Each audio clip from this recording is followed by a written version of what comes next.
15 अगस्त यानी कि देश का स्वतंत्रता दिवस और आप सभी देशवासियों को स्वतंत्रता दिवस की हार्दिक शुभकामनाएं। आज से ठीक 75 वर्ष पहले हमारे देश को अंग्रेजों के 200 साल की हुकूमत से आज़ादी मिली थी। और ये जो आज़ादी है हमें मिली थी हमारे देश के स्वतंत्रता सेनानियों के वजह से, जिन्होंने दिन रात इस देश को आज़ाद करने के लिए अपने प्राण न्यौछावर कर दिए। उन्होंने अपना खून पसीना बहाया ताकि उनकी जो आने वाली पीढ़ी है वो एक आज़ाद भारत में जन्म ले सके। और ऐसे कई सारे स्वतंत्रता सेनानी थे, जैसे कि नेताजी सुभाष चंद्र बोस, बाल गंगाधर तिलक, लाला लाजपत राय, भगत सिंह, सुखदेव, राजगुरु, स्वामी विवेकानंदा, राजा राम मोहन रॉय, सरदार वल्लभ भाई पटेल और ना जाने और कितने सारे स्वतंत्रता सेनानी थे, जिन्होंने एक एक दिन एक एक रात इस देश के लिए अपना बलिदान दिया। और आज हम सब एक आज़ाद भारत में सांस ले पा रहे हैं। उन सारे वीर योद्धाओं को मेरा दिल से सलाम है, उनके जज्बा को, और साथ ही साथ उन्होंने जो हमारे देश के लिए किया है उसके लिए मैं उनकी जितनी बार शुक्रिया अदा करूं उतना कम होगा। ऐसे तो हर 15 अगस्त हमारे देश के लिए बड़ा ही खास होता है, और जब भी 15 अगस्त का नाम लेते तो हमारा जो देश के प्रति वो जो प्यार है, वो जो सम्मान है वो और बढ़ जाता है। हम सब अपने उन स्वतंत्रता सेनानियों को भी याद करते हैं, हमारे दिलों में वो जो देशभक्ति की जो गीत है वो शुरू हो जाता है, और हमारे आंखों के सामने हमारे देश का जो तिरंगा है वो लहराने लगता है, और दिल से एक ही आवाज निकलती है, वो है भारत माता की जय।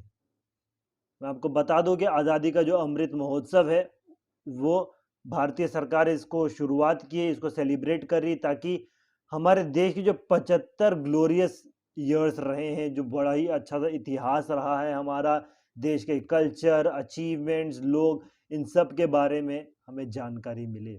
और देश को 75 वर्ष हो गए आज़ादी को, इससे ज़्यादा गौरव की बात और क्या हो सकती है।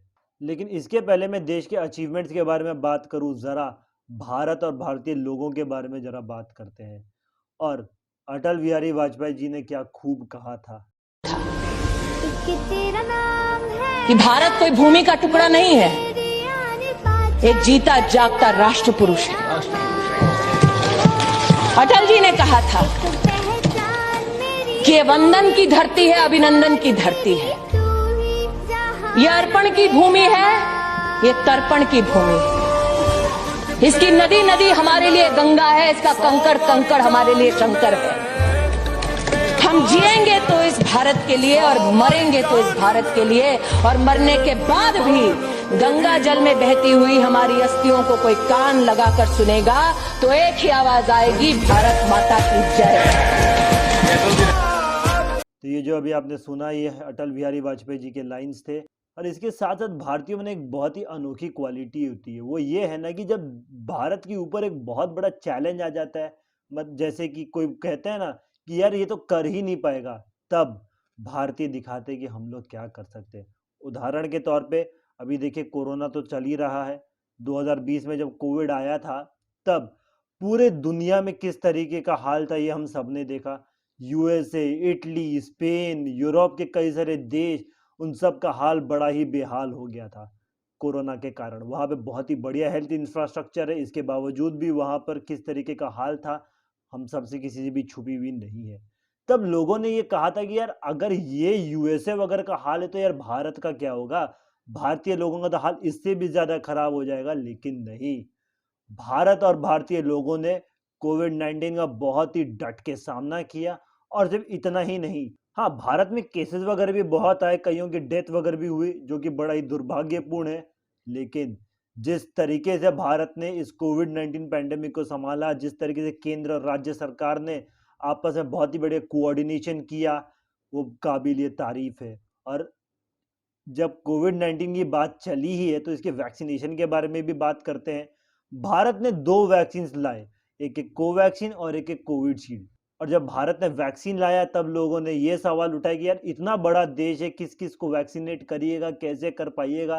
लेकिन क्या है ना, हम भारतीय हैं, हम भारतीय अगर कुछ चीज़ ठान ले करने का तो हम लोग कुछ भी कर सकते हैं। और जब वैक्सीनेशन शुरू हुआ और जैसे जैसे वक्त बीता, वैसे वैसे भारत ने एक के बाद एक नए नए रिकॉर्ड जो है वो छूने लग गए। और इतना ही नहीं, भारत ने तो अपने जो वैक्सीन से वो दुनिया में भी एक्सपोर्ट किया, दुनिया को भी दिया, ताकि दुनिया में भी जो लोग हैं वो कोविड-19 के शिकार ना हो, कोविड-19 से बच पाएँ। और अब तो हमारे देश में बूस्टर डोज़ भी चालू हो गया वैक्सीनेशन का, यानी कि ये दर्शाता है कि हमारे देश में वैक्सीनेशन ड्राइव कितना सफल रहा है, और आंकड़े आपके स्क्रीन्स पर तो हैं ही। और जब पैंडेमिक की बात चली ही है, तो ज़रा कैशलेस सिस्टम के बारे में भी बात कर ले कि किस तरीके से भारत में कैशलेस सिस्टम जो है वो उभर के आया।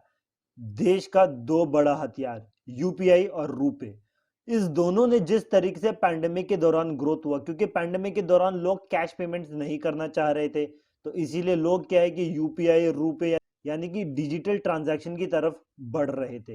ये जो यूपीआई जो रुपए है, ये एक बहुत ही बड़ा ब्रेक थ्रू साबित हुआ। इस पैंडेमिक के दौरान लोगों ने बहुत सारे कैशलेस पेमेंट्स वगैरह किए, और और इतना ही नहीं, आज यूपीआई और रुपए इतना सफल हो गया है कि आपको हर छोटी दुकान से लेके हर बड़ी दुकान देश में कहीं ना कहीं आपको यूपीआई और रुपए का वो जो क्यूआर कोड होता है ना, वो दिख जाएगा। और अब तो यूपीआई रुपए तो इंडिया में तो धूम मचाया ही है। अब ऑल सेट है यूपीआई और रुपए विश्व में भी धूम मचाने से। यूपीआई रुपए के आने से यूएसए का जो डोमिनेंस है ना प्लास्टिक मनी में, वो कम होगा। अब ये तो हो गई पैंडेमिक वगैरह की बात। अब आते हैं एक ऐसे अचीवमेंट के ऊपर जो कि हाल ही में इंडिया ने अचीव किया है, वो है कॉमनवेल्थ गेम्स। बर्मिंघम 2022 का कॉमनवेल्थ गेम्स, ये एक बहुत ही बड़ा गेम चेंजर साबित हो सकता है भारत के लिए स्पोर्ट्स के सेक्टर में। भारत ने 61 मेडल्स जीत के ये दिखा दिया कि भारत जो है सिर्फ क्रिकेट में नहीं बल्कि दूसरे स्पोर्ट्स में भी अपना कमाल रच सकता है। 22 ऐसे मौके थे जब हमारा देश का तिरंगा शान से ऊपर जा रहा था और जन गण मन बज रहा था। Lawn ball, table tennis, badminton, judo, wrestling, boxing, weight lifting, athletics, इन सब स्पोर्ट्स में इंडिया ने इस बार जिस तरीके से परफॉर्म किया वो काफ़ी लाजवाब था। और इस बार का परफॉर्मेंस इसलिए भी लाजवाब था क्योंकि इस बार इंडिया का जो मेन स्ट्रॉन्ग पॉइंट है यानी कि शूटिंग, वो कॉमनवेल्थ गेम्स में नहीं था।